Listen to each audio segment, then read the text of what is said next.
Welcome to GTPL news. ముందుగా headlines చూద్దాం.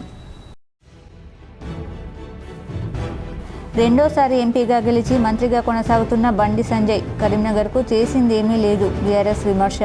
చిత్తశుద్ధి ఉంటే ఉమ్మడి జిల్లాకు నవోదయ పాఠశాలతో పాటు సైనిక్ స్కూల్ మంజూరు చేయించాలని డిమాండ్.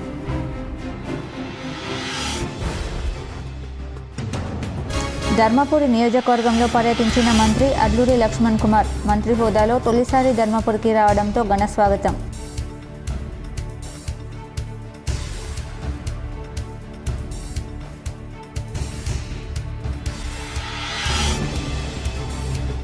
కరీంనగర్ జిల్లాలో ఘనంగా కాంగ్రెస్ జిల్లా అధ్యక్షులు మానకొండూరు ఎమ్మెల్యే కవంపల్లి సత్యనారాయణ జన్మదినోత్సవ వేడుకలు. రాజకీయాల్లో పదవులు శాశ్వతం కాదు, ప్రజలే ముఖ్యమని స్పష్టం చేసిన కవంపల్లి.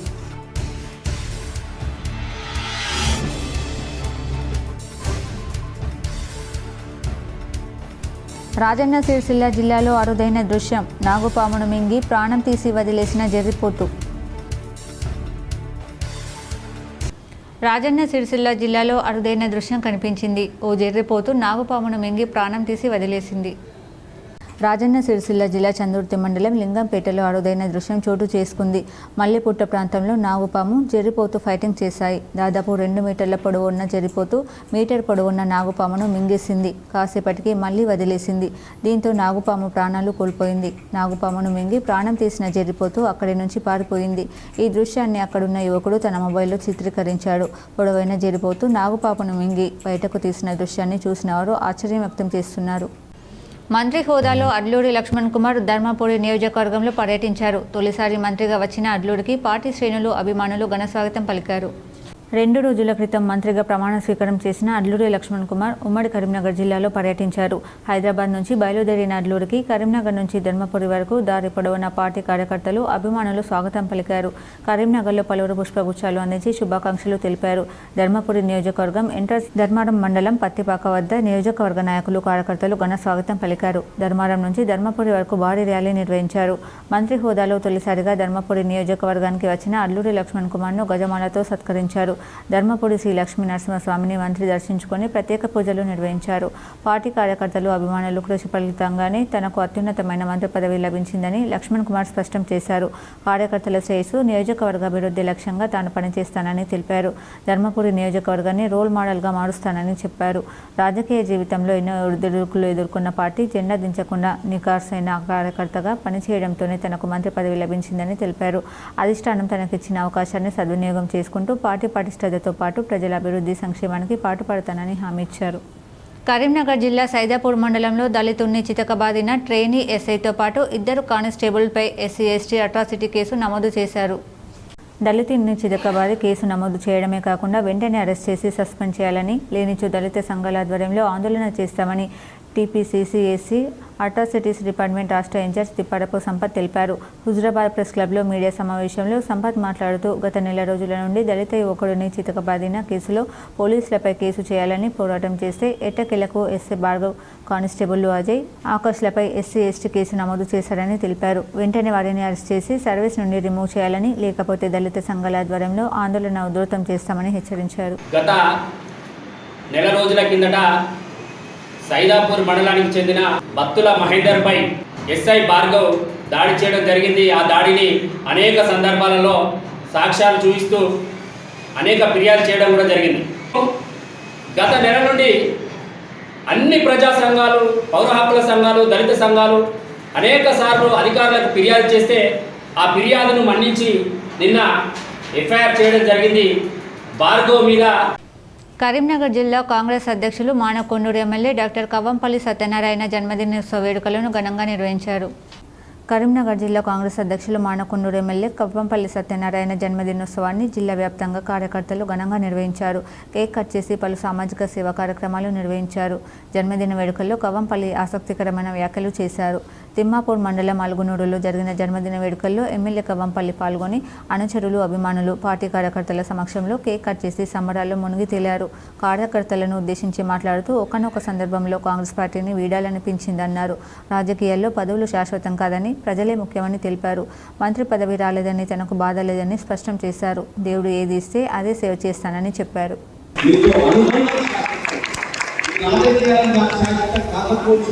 కానీ నేనున్నంతకాలం మీరున్నంతకాలం మీతో ఖచ్చితంగా మా పనులు ఉంటుందని తెలియజేస్తా ఉన్నాను.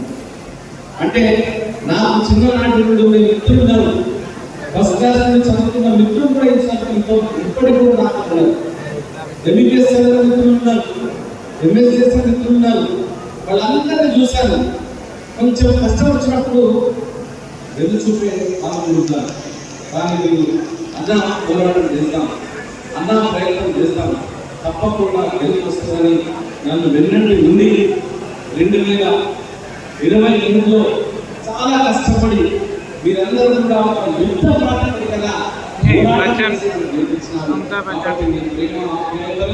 నా జీవితంలో నా ఊపిరి ఉన్నంత మటుకు అది మీకోసమే పనిచేస్తానని తెలియజేస్తూ కరీంనగర్ జిల్లాలో కాంగ్రెస్ జిల్లా అధ్యక్షులు మానకొండూరు ఎమ్మెల్యే కవంపల్లి సత్యనారాయణ జన్మదినోత్సవ వేడుకలు ఘనంగా నిర్వహించారు. కరీంనగర్ జిల్లా కాంగ్రెస్ కార్యాలయంలో కేక్ కట్ చేసి సంబరాలు నిర్వహించారు. కేక్ కటింగ్లో ఎమ్మెల్యే కవంపల్లి సత్యనారాయణతో పాటు కూడా chairman Komatireddy Narender Reddy, DCC working president Padmakar రెడ్డితో పాటు పలువురు నాయకులు పాల్గొన్నారు. ఎస్ఎస్ఎల్ నాయకులు రమేష్ ఆధ్వర్యంలో శాతవాహన యూనివర్సిటీ వద్ద, ఎస్టీసీఎల్ ఆధ్వర్యంలో చింతకుంట శాంతినగర్ స్టేజ్ వద్ద కేక్ కట్ చేశారు. జిల్లా మహిళా కాంగ్రెస్ ఉపాధ్యక్షులు వెన్నం రజితారెడ్డి ఆధ్వర్యంలో మార్కెట్ రోడ్డులోని వెంకటేశ్వర టెంపుల్లో పూజలు నిర్వహించారు. ఎస్ఎస్ఎల్ అధ్యక్షులు కుర్వి అరుణ్ కుమార్ ఆధ్వర్యంలో కోర్టు చౌరస్తాలోని అంబేద్కర్ విగ్రహం వద్ద నగర కాంగ్రెస్ అధికార ప్రతినిధి బాలబ్రదర్ శంకర్ ఆధ్వర్యంలో కేక్ కట్ చేసి రేకుర్తి కంటి ఆసుపత్రిలో పండ్లు పంపిణీ చేశారు. తంగెల కిరణ్ ఆధ్వర్యంలో మాతా శిశు ఆసుపత్రిలో కేక్ కట్ చేసి పండ్లు, బ్రెడ్ పంపిణీ చేశారు. ఎస్ఎస్ఎల్ కన్వీనర్ జీడి రమేష్ ఆధ్వర్యంలో కార్గా నగడ్డ వృద్ధాశ్రమంలో కేక్ కట్ చేసి పండ్లు పంపిణీ చేశారు. మైనార్టీ సెల్ అధ్యక్షులు ఎన్ని తాజ్, మైనార్టీ నాయకులు లయక్ ఆధ్వర్యంలో కరీముల్లా షా దర్గాలో చాదర్ సమర్పించి కేక్ కట్ చేశారు. నగర కాంగ్రెస్ అధ్యక్షులు నూరా చైర్మన్ కోమటిరెడ్డి నరేందర్ రెడ్డి ఆధ్వర్యంలో గీతాభవన్ చౌరస్తాలో కేక్ కట్ చేసి కార్యకర్తలు హంగామా చేశారు. అసెంబ్లీ యోజన కాంగ్రెస్ అధ్యక్షులు పంజాల కృపాసాగర్ ఆధ్వర్యంలో పద్మానగర్ డీసీసీ కార్యాలయం ముందు గల భవిత అనాథాశ్రమంలో కేక్ కట్ చేసి పండ్లు పంపిణీ చేశారు. ప్రభుత్వ పాఠశాల వసతి గృహాల్లోని విద్యార్థులకు నాణ్యమైన భోజనాన్ని తయారు చేయాలని కరీంనగర్ జిల్లా కలెక్టర్ పమేలా సత్పతి వంట చేసే సిబ్బందికి సూచించారు. కరీంనగర్ మంకమ్మ తోటలోని ప్రభుత్వ పాఠశాలలో జరిగిన ముగింపు కార్యక్రమానికి కలెక్టర్ పమేలా సత్పతి హాజరయ్యారు. శిక్షణలో టైలరింగ్, డ్రాయింగ్, ఎంబ్రాయిడరీ విభాగాల్లో శిక్షణ పొందిన 769 మంది సిద్ధం చేసిన పలు రకాల ఆర్ట్, క్రాఫ్ట్, డ్రెస్ మెటీరియల్, పెయింటింగ్స్తో ప్రదర్శన ఏర్పాటు చేశారు. ఎగ్జిబిషన్ తిలకించిన కలెక్టర్ శిక్షణ పొందిన వారి సృజనాత్మకతను అభినందించారు. మారుతున్న కాలానికి అనుగుణంగా నూతన ఒరవడితో వృత్తి శిక్షణ పొంది ఉపాధి పొందాలన్నారు. టీచర్లు పాఠాలు బోధించడానికే పరిమితం కాకుండా విద్యార్థుల సృజనాత్మకతను పెంపొందించే విధంగా విద్యా బోధన చేయాలని సూచించారు. ఈ కార్యక్రమంలో ఇన్ఛార్జ్ డిఈఓ ఆంజనేయులు, జిల్లా సైన్స్ అధికారి జయపాల్ రెడ్డి, బాలికల అభివృద్ధి అధికారి Kruparani, superintendent Narasimhaswamy, ACG Sandhyarani, course director Ramaswamy, కోఆర్డినేటర్లు మిల్కుడి శ్రీనివాస్ తదితరులు పాల్గొన్నారు. ఈ దూరదృష్టిలో మీరు ఇంత దూరం వచ్చారు అంటే ఖచ్చితంగా ఇంకా దాన్ని సద్వినియోగం చేస్తూ ఇది కంటిన్యూ చేయాలనేది నేను కోరుకుంటున్నాను. ఆర్ట్స్ అండ్ క్రాఫ్ట్స్ అంటే ఏదో ఒక పదవి, ఒక క్రాఫ్ట్ టీచర్ పదవి మీకు వస్తేనే మీరు ఏదో ఒక విజయం సాధించినట్టు కాదు. This is a life skill. ఇది మీరు ఏ వృత్తిలో పోయినా, ఏది మీరు చేసినా, ఒక ఫైన్ ఆర్ట్స్, ఒక ఫైన్ స్కిల్ మీరు నేర్చుకున్నారు అంటే ఖచ్చితంగా you will outshine in wherever you are performing, whatever you are performing. So కాబట్టి ఇక్కడ వచ్చిన వాళ్ళకి అందరికీ కూడా నా రిక్వెస్ట్, మీరు ఇది కంటిన్యూ చేయాలి. వాస్తవం కూడా మీ అందరికీ తెలుసు, ఒక బ్యూటిషియన్ కోర్స్ చేస్తే బేసిక్ ఏంటి? ఫస్ట్ ఏం స్టార్ట్ చేస్తారు? Basic eyebrows. కానీ 100 మంది ఐబ్రోస్ చేస్తే 2 మాత్రం సరిగా చేయగలుగుతారు, మిగతా అంతా వేస్ట్. అవునా కాదా? మీరు ఎన్నో ఫేషియల్ చేసి, ఎన్నో మసాజ్ చేసి, ఎన్నో బ్లీచింగ్ చేసి ఐబ్రోస్ కోతిలాగా ఉంటే మంచి కనపడతారా? కాదు కదా. కానీ మిగతా అంత పక్కన పెట్టి ఐబ్రోస్ సరిగా ఉంటే ఫేస్ అందంగా కనపడుతుందా కాదా? That is the basic, that is the hardest. వంట చేస్తున్నాము, అవునా కాదా? వంటలో అంతకన్నా కష్టం ఏంది? ముందుగా వంట చేస్తాము అమ్మ అని చెప్తే అమ్మ ఏం నేర్పిస్తుంది? చాయ్ పెట్టడం. 100 మంది చాయ్ తయారు చేస్తే 5 మాత్రం మంచి చాయ్ ఇవ్వగలుగుతారు, లేకపోతే ఇవ్వలేదు. అవునా కాదా? చాయ్ తాగిన వాళ్ళు, చాయ్ షాకీన్ ఉన్న వాళ్ళు 2 సార్లు డేలో చాయ్ తాగితే ఆ 2 కప్పు చాయ్ సరిగా ఉంటేనే తాగుతారు, లేకపోతే పక్కనే పెడతారు. చాయ్ అందరూ చేస్తారు, కానీ మంచి చాయ్ చాలా తక్కువ మంది చేస్తారు. Basic but hardest. So skill ఏదైనా ఉన్నా కూడా బేసిక్ ఇస్ ద హార్డెస్ట్. దాని నుంచి మీకు గుర్తింపు ఉంటుంది.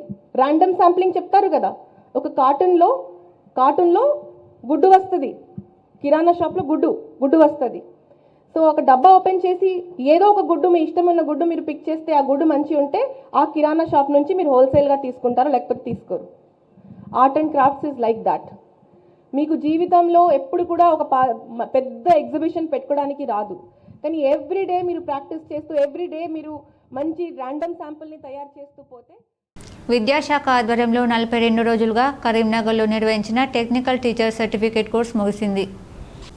జిల్లాలోని అన్ని కేజీబీవీలు బాలికల రెసిడెన్షియల్ హాస్టళ్లలో వంట చేసే 90 మంది సిబ్బందికి రామడుగు మండలం వెదిర్గ గ్రామంలోని కస్తూర్బా గాంధీ బాలికల విద్యాలయంలో ఒకరోజు శిక్షణ కార్యక్రమం నిర్వహించారు. ఈ శిక్షణ కార్యక్రమానికి జిల్లా కలెక్టర్ పమిల సత్పతి హాజరై సిబ్బంది వంట చేస్తున్న విధానాన్ని పరిశీలించారు. శిక్షణలో భాగంగా వంట సిబ్బంది తయారు చేసిన భోజనాన్ని రుచి చూశారు. వంట సిబ్బంది వ్యక్తిగతంగా పరిశుభ్రత పాటిస్తూ వంటగది పరిసరాలను కూడా శుభ్రంగా ఉంచుకోవాలన్నారు. వంట చేసేందుకు పరిశుభ్రమైన నీరు వాడాలని, నాణ్యత కూడిన భోజనం తయారు చేయాలని అన్నారు. డైట్ మెనూలు పేర్కొన్న విధంగా వివిధ రకాల పిండి వంటలు, పలహారం వంటివి రుచికరంగా చేయాలన్నారు. శిక్షణలో నేర్చుకున్న ప్రకారం వంట చేయాలని సూచించారు. కేజీబీలలో స్థలం ఉన్నందున వంటకు ఉపయోగకరమైన కరివేపాకు వంటి మొక్కలు నాటాలని, స్వీట్ పొటాటో వంటి పాదులు వేయాలని, కిచెన్ గార్డెన్ ఏర్పాటు చేయాలని సూచించారు. ఈ కార్యక్రమంలో తహసీల్దార్ రాజేశ్వరి, జిల్లా బాలికల అభివృద్ధి అధికారి కృపారాణి, కేజీబీవీ ప్రిన్సిపాల్ కవిత పాల్గొన్నారు. కేంద్ర హోంశాఖ మంత్రి అమిత్ షా తెలంగాణ పర్యటన ఖరారైంది. ఈ మేరకు ఆయన కార్యాలయం నుంచి సోమవారం అధికారిక ప్రకటన వెలువడినట్లు తెలుస్తుంది. జూన్ చివరి వారంలో అమిత్ షా తెలంగాణకు రానున్నారు. నిజామాబాద్లో జాతీయ పసుపు బోర్డు కార్యాలయం ప్రారంభించనున్నారు. దీంతో పాటు పసుపు బోర్డు లోగో ఆవిష్కరణలో కూడా అమిత్ షా పాల్గొంటారని సమాచారం. ఇదిలా ఉంటే నిజామాబాద్ నగరంలోని రూరల్ ఎమ్మెల్యే క్యాంప్ కార్యాలయాన్ని రాష్ట్ర ప్రభుత్వం నెలవారీ అద్దె ప్రాతిపదికన పసుపు బోర్డు కార్యాలయానికి కేటాయిస్తూ ఉత్తర్వులు జారీ చేసిన విషయం తెలిసిందే.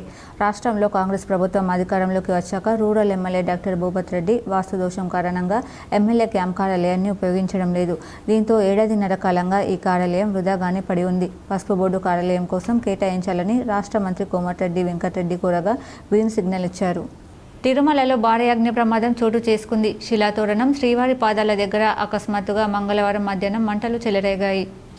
తిరుమలలో స్థానికుల సమాచారంతో విషయం తెలుసుకున్న అధికారులు 2 ఫైర్ ఇంజన్లతో వచ్చి మంటలను ఆర్పే ప్రయత్నం చేస్తున్నారు. అగ్ని ప్రమాదానికి సంబంధించిన పూర్తి వివరాలు తెలియాల్సి ఉంది. కాగా ఇటీవల ఏపీలో వరుస అగ్ని ప్రమాదాలు ప్రజలను కలవరపాటుకు గురి చేస్తున్నాయి.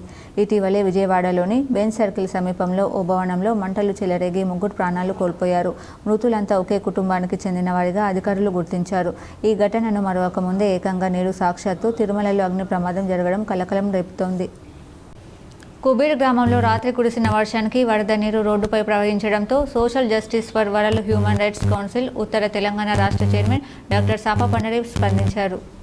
నిర్మల్ జిల్లా కుబేర్ గ్రామంలో రాత్రి 10 గంటలకు కురిసిన కేవలం 1 గంట వర్షానికి మురికి కాలువలు చెత్తా చెదారంతో నిండుకుపోవడంతో వరద నీరు రోడ్డుపై నుండి పారుతున్నాయని, విఠలేశ్వర ఆలయ ప్రాంగణంలోకి వస్తున్నాయని ప్రభుత్వ అధికారులు వెంటనే స్పందించి చెత్తా చెదారంతో నిండుకుపోయిన మురికి కాలువలను శుభ్రపరచాలని, వర్షాకాల ఆరంభంలోనే పరిస్థితి ఇలా ఉంటే ఆ తర్వాత ఎలా ఉంటుందో, రాత్రి వర్షానికి శిల్పకళాధామం వద్ద గల మురికి కాలువ సరిగా ప్రవహించకపోవడంతో వరద నీరు మా ఇళ్లలోకి వచ్చాయని మహిళలు ఆవేదన చెందుతున్నారు. ప్రభుత్వ అధికారులు తక్షణమే స్పందించి మురికి కాలువలను శుభ్రం చేయాలని, అదేవిధంగా గ్రామంలో ప్రతి స్తంభానికి విద్యుత్ దీపం అమర్చి సహకరించాలని social justice for world human rights council Telangana రాష్ట్ర చైర్మన్ డాక్టర్ సాప పండరి సంబంధిత ప్రభుత్వ అధికారులకు విన్నవించుకున్నారు. నిన్న రాత్రి 9 గంటలకు కురిసినటువంటి కేవలం 1 గంట వర్షానికే ఈ యొక్క మురికి కాలువలు అనేటువంటి నేరుగా వరద నీరు మురికి కాలువలో ప్రవహించకుండా బయటకు వచ్చేసినాయి. అదేవిధంగా ఆలయ ప్రాంగణంలోకి కూడా వచ్చేసినాయి. దానికి గల కారణం ఏంటంటే ఇక్కడ చూడండి, ఇక్కడ వరద ఈ యొక్క మురికి కాలువలు నేరుగా ప్రవహించకపోవడానికి గల కారణం ఇది ఈ యొక్క మొత్తం. రాష్ట్ర కాంగ్రెస్ శ్రేణులు ఎంతో కాలంగా ఎదురుచూస్తున్న ప్రదేశ్ కాంగ్రెస్ కమిటీ కార్యవర్గంలో కీలక పదవులను ప్రకటించారు. మొత్తం 27 మంది రాష్ట్ర కాంగ్రెస్ ఉపాధ్యక్షులను, 69 మంది ప్రధాన కార్యదర్శులను పార్టీ అధిష్టానం వెల్లడించింది. పీసీసీలో అత్యంత కీలకమైన వర్కింగ్ ప్రెసిడెంట్ పదవులను ఇంకా ప్రకటించలేదు. పదవుల భర్తీలో విధేయత, సామాజిక న్యాయానికి అత్యధిక ప్రాధాన్యం దక్కింది. క్షేత్రస్థాయిలో పార్టీ కోసం పనిచేస్తున్న వారి వివరాలను జిల్లాల వారీగా సేకరించి ఈ పదవులకు ఎంపిక చేశారు. మంత్రివర్గ విస్తరణలో మాదిరి పీసీసీలోనూ బడుగు వర్గాల వారికి ప్రాధాన్యం ఇచ్చారు. మొత్తం 27 మంది ఉపాధ్యక్షుల్లో బీసీలకు 8, ఎస్సీలకు 5, ఎస్టీలకు 2, ముస్లిం మైనార్టీలకు 3 కలిపి 67% పదవులు దక్కాయి. ఇక ప్రధాన కార్యదర్శులు 69 మందిలో 68% పదవులు బడుగులకే దక్కాయి. వీరిలో బీసీలకు 26, ఎస్సీలకు 9, ఎస్టీలకు 4, ముస్లింలకు 8 పదవులు ఇచ్చారు. కాంగ్రెస్లో 20 ఏళ్లుగా కొనసాగుతున్న సీనియర్ నేతలకే ఎక్కువ పదవులు ఇచ్చినట్లు పార్టీ వర్గాలు తెలిపాయి. పీసీసీ అధ్యక్షుడు మహేష్ కుమార్ గౌడ్తో కలిసి గతంలో ఎన్ఎస్యుఐ, యువజన కాంగ్రెస్లలో పనిచేసిన వారికి చోటు దక్కడం గమనార్హం. ఉపాధ్యక్ష పదవుల్లో ఎంపీ రఘువీరెడ్డి, ఎమ్మెల్యేలు నాయని రాజేందర్ రెడ్డి, చిక్కుడు వంశీకృష్ణ, ఎమ్మెల్సీలు బల్మూరి వెంకట్, బస్వరాజ్ సారలయ్యతో పాటు సీనియర్ నేతలైన కుమార్రావు, కొండు పుష్పలీలతో పాటు పార్టీలోకి కొత్తగా వచ్చిన బొంతు రామ్మోహన్ వంటి వారికి చోటు దక్కింది. ప్రధాన కార్యదర్శులుగా 3 ఎమ్మెల్యేలు వెడ్మబొజ్జు, పన్నికారెడ్డి, మట్ట రాగమాయితో పాటు సీనియర్ నేత షబ్బీర్ అలీ, కత్తి వెంకటస్వామి, శశికళ యాదవ్ రెడ్డి తదితరులు ఉన్నారు. మొత్తం మీద 5 ఎమ్మెల్యేలు, 1 ఎంపీ, 2 ఎమ్మెల్సీలకు ఈ పదవులు కట్టబెట్టారు. మిగిలిన వారిలో ఎక్కువ మంది ఎన్నేళ్లుగా పార్టీ కోసం పనిచేస్తున్న వారినని పీసీసీ అధ్యక్షుడు మహేష్ కుమార్ గౌడ్ తెలిపారు. సీనియర్లు, జూనియర్ల కలయికతో కొత్త తరానికి కూడా తగిన ప్రాధాన్యం ఇచ్చినట్లు ఆయన వివరించారు. పార్టీ కోసం క్షేత్రస్థాయిలో కష్టపడి పనిచేసే వారికి రాష్ట్ర కార్యవర్గంలో చోటు కల్పించడానికి కృషి చేస్తామన్నారు. వర్కింగ్ ప్రెసిడెంట్ పదవుల భర్తీలోనూ సామాజిక న్యాయానికి పెద్దపీట వేస్తామని ఆయన స్పష్టం చేశారు. ఎమ్మెల్యేలు వెడ్మబుజ్జు, సిహెచ్ పన్నికారెడ్డి, మట్ట రాగమై, నేతలు షబ్బీర్ అలీ, సిహెచ్ రాంభూపాల్, ఏజై సంజీవ్ ముద్రాజ్, బొజ్జ సంధ్యారెడ్డి, మల్లాడి రామిరెడ్డి, అబ్డేసి సదాలక్ష్మి, ఎంబేబీ స్వర్ణకుమారి, దారాసింగ్ తానూరు, జి శశికళ యాదవ్ రెడ్డి, కత్తి వెంకటస్వామి, మొహమ్మద్ అబ్దుల్ ఫహీం, సంతోష్ కుమార్ రుద్ర, దుర్గం భాస్కర్, మహమ్మద్ ఖాజా ఫక్రుద్దీన్, వి జగదీశ్వర్ గౌడ్, నరేష్ జాదవ్, అల్లం భాస్కర్, గిరిజా షెట్కర్, కొప్పుల ప్రవీణ్ కుమార్, ఎం జంగారెడ్డి, కస్ప శ్రీనివాసరావు, దుద్దిల శ్రీనివాస్, బద్దం ఇంద్రకరణ్ రెడ్డి, చరగని దయాకర్, పీసరి మహిపాల్ రెడ్డి, గజ్జెల కాంతం, ఈడుపుగంటి సుబ్బారావు, చకిలం రాజేశ్వరరావు, ఈల కుమరయ్య, ఏ రవిబాబు, సీతారాములు, శానం శ్రీనివాస్ గౌడ్, పృథ్వీ చౌదరి వేముల, అమ్మడి రాజేశ్వర్, డిడి వెంకటరాజ్, గోరెడ్డి ప్రభాకర్ రెడ్డి, పల్లె శ్రీనివాస్ గౌడ్, కాట్ల రంగారావు, ప్రి శ్రీనివాస్ రెడ్డి, మాడు సత్యనారాయణ గౌడ్, తోపాజీ అనంతకిషన్, వి రామారావు గౌడ్, అచ్యుత్ రమేష్ బాబు, పెద్దనొల్ల బాలమురళీకృష్ణ, ఎం రాజీవ్ రెడ్డి, షమీం ఆగా, ఈవి శ్రీనివాసరావు, మిథున్ రెడ్డి, అమగోత్ వెంకటేష్ పవార్, రాయగిరి కల్పన యాదవ్, రాజేష్ కసిపాక, రహమత్ హుస్సేన్, పి ప్రసన్న కుమార్ శర్మ, మొహమ్మద్ అసదుద్దీన్, నందిమల్ల యాదయ్య ముదిరాజ్, దైద రవీందర్, ఉప్పల శ్రీనివాస్ గుప్తా, గడ్డం చంద్రశేఖర్ రెడ్డి, జి నాగభూషణం, ఉపేందర్ రెడ్డి, ధర్మారావు, నూతి సత్యనారాయణ గౌడ్, దుర్గాప్రసాద్, సి వెంకట గోవిందరావు, పెళ్లి శ్రీనివాసులు రెడ్డిలు ప్రధాన కార్యదర్శులుగా నియమితులయ్యారు. రేషన్ కార్డుదారులకు రాష్ట్ర ప్రభుత్వం మరో గుడ్ న్యూస్ తెలిపింది. కేంద్ర ప్రభుత్వ ఆదేశాల మేరకు తెలంగాణలో జూన్ 2 నుంచి జూన్, జూలై, ఆగస్టు నెలలకు సంబంధించి 3 నెలల ఉచిత రేషన్ బియ్యం ఒకేసారి పంపిణీ చేస్తున్న సంగతి తెలిసిందే. అయితే సాంకేతిక సమస్యలు, లాజిస్టిక్ ఇబ్బందుల కారణంగా కొన్ని ప్రాంతాల్లో రేషన్ పంపిణీలో తీవ్ర ఇబ్బందులు ఎదురవుతున్న విషయం ప్రభుత్వం దృష్టికి వచ్చింది. దీనిపై ప్రభుత్వం కీలక ప్రకటన జారీ చేసింది. 3 నెలల రేషన్ పంపిణీ గడువు ఈ నెల 30 వరకు పొడిగిస్తూ ఉత్తర్వులు జారీ చేసింది. తొలుత ఈ పంపిణీ జూన్ 10 లోపు పూర్తి చేయాలని అనుకున్నప్పటికీ ఈ పాస్ యంత్రాల ద్వారా బయోమెట్రిక్ విధానం ఒక్క వ్యక్తికి 3 నెలల రేషన్ కోసం 6 సార్లు వేలిముద్రలు తీసుకోవడం, సాంకేతిక సమస్యలు, నెట్వర్క్ అంతరాయం వల్ల పంపిణీలో తీవ్ర జాప్యం జరుగుతుంది. కాగా లబ్ధిదారులు ఎవరూ ఆందోళన చెందాల్సిన పని లేదని, వారికి పంపిణీ చేసే 3 నెలల స్టాక్ రెడీగా ఉందని సర్కార్ పేర్కొంది. ఈ నెల 30 వరకు అన్ని రేషన్ షాపులు పనిచేస్తాయని, ఈలోపు ఎప్పుడైనా తీసుకోవచ్చని పౌర సరఫరాల శాఖ స్పష్టం చేసింది. ఆర్టీసీ బస్ పాస్ ధరల పెంపునకు నిరసనగా తెలంగాణ జాగృతి అధ్యక్షురాలు ఎమ్మెల్సీ కవిత ఆధ్వర్యంలో మంగళవారం బస్ భవన్ ముట్టడి నిర్వహించారు. పెద్ద ఎత్తున జాగృతి కార్యకర్తలతో కలిసి ఎమ్మెల్సీ కవిత బస్ భవన్ను ముట్టడించారు. దీంతో పోలీసులు ఎమ్మెల్సీ కల్వకుంట్ల కవితను అరెస్ట్ చేశారు. ఈ సందర్భంగా ఆమె మాట్లాడుతూ బస్ పాస్ ధరలను పెంచి ప్రజలపై ప్రభుత్వం పెనుభారాన్ని మోపిందని మండిపడ్డారు. విద్యార్థులు, చిరుద్యోగులపై తీవ్రంగా ఆర్థిక భారం పడుతోందని ఆవేదన వ్యక్తం చేశారు. బస్ పాస్ ధరలను పెంచి ప్రజలపై గూదిబండను మోపారని ఆగ్రహం వ్యక్తం చేశారు.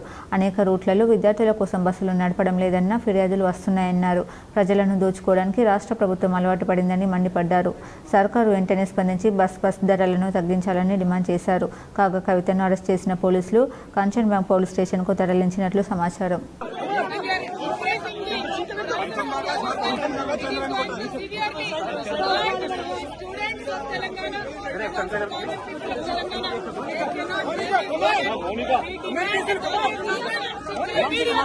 మౌనిక తీసుకో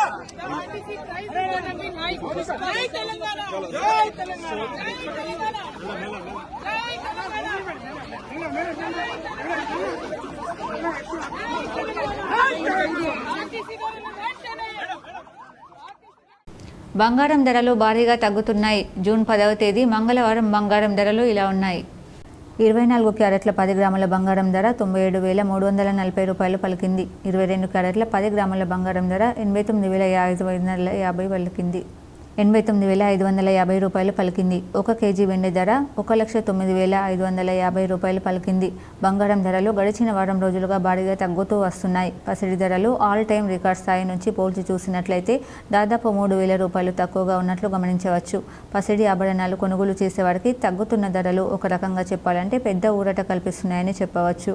బంగారు ఆభరణాలు కొనుగోలు చేయాలంటే 22 క్యారెట్లు బంగారం రూపంలో కొనుగోలు చేస్తాము కనుక తగ్గిన ధరల వల్ల బంగారు ఆభరణాలు కొనుగోలు చేయడం కొద్దిగా భారం తగ్గించిందని చెప్పవచ్చు. బంగారం ధరలు తగ్గడానికి ప్రధానంగా అంతర్జాతీయ మార్కెట్లో ఉన్నటువంటి పరిస్థితులు కారణమని చెప్పవచ్చు. ప్రధానంగా అమెరికా మార్కెట్లో 1 ఔన్స్ బంగారం ధర $3,300 కన్నా తక్కువగా ట్రేడ్ అవుతోంది. గతంలో ఇది $3,500 వద్ద ఉంది. అక్కడి నుంచి పొందు చూస్తే బంగారం ధరలు భారీగా తగ్గినట్లు గమనించవచ్చు. పసిడి ఆభరణాల ధరలు ఆల్ టైమ్ రికార్డ్ స్థాయి నుంచి తగ్గడానికి ప్రధాన కారణం డాలర్ విలువ కూడా భారీగా పెరగడం అని చెప్పవచ్చు. డాలర్ బలపడే కొద్దీ బంగారం విలువ కూడా భారీగా తగ్గింది. కేంద్రంలోని ఎన్డీఏ ప్రభుత్వం బీజేపీపై టీపీసీసీ అధ్యక్షులు MLC Mahesh Kumar Goud serious comments చేశారు. మంగళవారం TPCC chief MLC Mahesh Goud మీడియాతో మాట్లాడుతూ పార్లమెంట్ సాక్షిగా రాజ్యాంగ నిర్మాత అంబేద్కర్ను అమిత్ షా అవమానించారని అన్నారు. రాజ్యాంగాన్ని మార్చాలని బీజేపీ ప్రయత్నిస్తుందని ఆరోపించారు. మనుస్మృతిని అమలు చేయాలని బీజేపీ నేతల కుటిల ప్రయత్నం చేస్తున్నారని కీలక ఆరోపణలు చేశారు. రాజ్యాంగం పరిరక్షణ ధ్యేయంగా జై బాపు, జై భీమ్, జై సంవిధాన్ కార్యక్రమాలు చేపట్టామని అన్నారు. దేశ సమగ్రతకు, అఖండతకు తూట్లు పొడిచే విధంగా ప్రధాని అమిత్ షా వ్యవహరిస్తున్నారని మండిపడ్డారు. అధికారమే పరమావధిగా, అధికారం లేకుంటే బతకలేమనే విధంగా బీజేపీ నేతలు వ్యవహరిస్తున్నారని విమర్శించారు. రాజకీయ స్వలాభం కోసం బీజేపీ నేతలు కులాలు, మతాల మధ్య చిచ్చు పెట్టి దేశాన్ని విచ్ఛిన్నం చేసేందుకు ప్రయత్నిస్తున్నారని అన్నారు. దేశ విచ్ఛిన్న శక్తుల కుట్రలను తిప్పికొట్టేందుకు ఖర్గే, సోనియా గాంధీ, రాహుల్ గాంధీ పిలుపు మేరకు గల్లీ నుంచి ఢిల్లీ వరకు జై బాపు, జై భీమ్, జై సంవిధాన్ కార్యక్రమం చేపట్టాలని నిర్ణయించాం. 10 ఏళ్లు అధికారంలో ఉండి కూడా చేసిన అభివృద్ధి చెప్పుకోలేని స్థితిలో కేంద్రంలోని బీజేపీ ప్రభుత్వం ఉంది. 400 సీట్లు వస్తాయని నమ్మబలిన బీజేపీ నేతలకు ప్రజలు తగిన రీతిలో బుద్ధి చెప్పారు. అయినా వారిలో మార్పు రాలేదు. రాహుల్ గాంధీ భారత్ జోడో యాత్రతో దేశాన్ని భౌగోళికంగా, సామాజికంగా, రాజకీయంగా అర్థం చేసుకోగలిగారు. దేశంలో అసమానతలు, ఆర్థిక వ్యత్యాసం రూపుమాపేందుకు రాహుల్ గాంధీ కుల సర్వేకు శ్రీకారం చుట్టారు. రాహుల్ గాంధీ ఆశయం మేరకు సీఎం రేవంత్ రెడ్డి కుల సర్వే పూర్తి చేసి ఎవరు ఎంత నిష్పత్తిలో ఉన్నారో తేల్చి చెప్పారు. ఖర్గే, రాహుల్ గాంధీ సూచన మేరకు 1 బీసీ, 2 ఎస్సీ, 1 ఎస్టీలకు కేబినెట్లో పదవులు కట్టబెట్టాం. పీసీసీ కార్యవర్గంలో సైతం 70% మేరకు బీసీ, ఎస్సీ, ఎస్టీ, మైనార్టీ వారికి చోటు కల్పించి సామాజిక న్యాయానికి, మహిళలకు పెద్దపీట వేశాం. ప్రధాని పాకిస్తాన్పై యుద్ధం అని ప్రగల్భాలు పలికి ట్రంప్ చెప్పగానే తోక ముడిచారు. 92,000 సైనికులను మొక్కును నేల రాపించిన చరిత్ర అపర కాళీమాత ఇందిరాగాంధీది. ప్రధాని పదవిపై మోడీకి యావత్ తప్ప దేశంపై ప్రేమ లేదు. పాకిస్తాన్పై యుద్ధంలో దేశం సాధించింది ఏంటి, కోల్పోయింది ఏంటి అని కాంగ్రెస్ పార్టీ ప్రశ్నిస్తోంది. ఢిల్లీలో తెలంగాణ సీఎం రేవంత్ రెడ్డి పర్యటన కొనసాగుతుంది. ఏఐసీసీ అధ్యక్షుడు మల్లికార్జున ఖర్గే లోక్సభలో ప్రతిపక్ష నేత రాహుల్ గాంధీతో సీఎం సమావేశమయ్యారు. ఇటీవల రాష్ట్రంలో కేబినెట్ విస్తరణ జరిగిన నేపథ్యంలో కొత్త మంత్రులకు శాఖల కేటాయింపుపై వారితో ఆయన చర్చిస్తున్నారు. పలువురు మంత్రుల శాఖల్లో మార్పు, ఇతర అంశాలపైన చర్చ జరుగుతున్నట్లు సమాచారం. మరోవైపు రాష్ట్రంలో ఎస్సీ వర్గీకరణ, బీసీ కులగణనపై 2 బహిరంగ సభలు నిర్వహించాలని కాంగ్రెస్ నిర్ణయించింది. ఈ సభల తేదీలను ఖరారు చేయాలని, వీటిని హాజరు కావాలని ఖర్గే, రాహుల్ గాంధీని రేవంత్ రెడ్డి కోరారు. తెలంగాణలో చేపట్టాల్సిన కార్యక్రమాలపై సీఎంకు వారు దిశానిర్దేశం చేశారు. 11 ఏళ్ల మోదీ పాలన వైఫల్యాలను ప్రజల్లోకి తీసుకెళ్లాలని సూచించారు. ఉమ్మడి జిల్లాలో గాలివాన బీభత్సం సృష్టించింది. సోమవారం సాయంత్రం ఒక్కసారిగా భారీ ఎదురుగాలులు వీచాయి. నిజామాబాద్ నుంచి నందిపేట్ వెళ్లే మార్గంలో మాదాపూర్ దుర్గానగర్ వద్ద భారీ వృక్షాలు రోడ్డుకు అడ్డంగా పడిపోవడంతో గంట పాటు రాకపోకలు నిలిచిపోయాయి. నందిపేట్ మండలం తల్వేద, చిన్రాజ్పల్లి, వెల్మల్, ఆరూర్, కుద్వాన్పూర్ నందిపేట్ గ్రామాల మధ్య పదుల సంఖ్యలో చెట్లు కూలిపోయాయి. ఎక్కడికక్కడ విద్యుత్ స్తంభాలు, నియంత్రికలు పడిపోయాయి. పలు ప్రాంతాల్లో విద్యుత్ సరఫరా పూర్తిగా నిలిచిపోయింది. ఆర్మూర్, కరీంనగర్, నిర్మల్ వెళ్లే ప్రయాణికులు ఇబ్బంది పడ్డారు. నందిపేటలో సోమవారం వారసంతా వచ్చిన చిరు వ్యాపారులు తీవ్రంగా నష్టపోయారు. మార్కెట్ను ముగించుకొని తిరుగు ప్రయాణం అయ్యే సమయంలో ఈదురుగాలులకు టెంట్లు కూలిపోయాయి. పండ్లు, కూరగాయలు, వస్త్రాలు, వంట సామాగ్రి చెల్లాచెదురయ్యాయి. ఇదిలా ఉండగా రాత్రి 10 గంటల వరకు అత్యధికంగా కామారెడ్డి జిల్లా మందూరు మండలం సోమూరులో 57.8, నిజామాబాద్ జిల్లా ఆర్మూరు మండలం మగ్గిడిలో 40.8 మిల్లీమీటర్ల వర్షపాతం నమోదైంది. రామారెడ్డిలో 33.8, మచర్లలో 32.5, ఎల్లారెడ్డిలో 31.3, ఇస్సాపల్లిలో 30.8, చందూరులో 28.3, నస్రులాబాద్లో 26.5, నవిపేటలో 25.5, సిహెచ్ కుండూరులో 24, తొండాకూరులో 24 మిల్లీమీటర్ల వర్షం పడింది. వార్తలు ముగించే ముందు హెడ్లైన్స్ మరోసారి. రెండోసారి ఎంపీగా గెలిచి మంత్రిగా కొనసాగుతున్న బండి సంజయ్ కరీంనగర్కు చేసిందేమీ లేదు, బీఆర్ఎస్ విమర్శ. చిత్తశుద్ధి ఉంటే ఉమ్మడి జిల్లాకు నవోదయ పాఠశాలతో పాటు సైనిక్ స్కూల్ మంజూరు చేయించాలని డిమాండ్.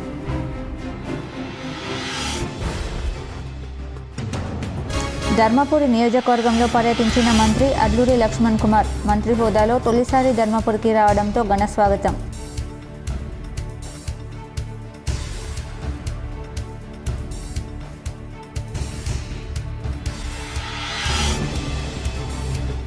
కరీంనగర్ జిల్లాలో ఘనంగా కాంగ్రెస్ జిల్లా అధ్యక్షులు మానకొండూరు ఎమ్మెల్యే కవంపల్లి సత్యనారాయణ జన్మదినోత్సవ వేడుకలు. రాజకీయాల్లో పదవులు శాశ్వతం కాదు, ప్రజలే ముఖ్యమని స్పష్టం చేసిన కవంపల్లి.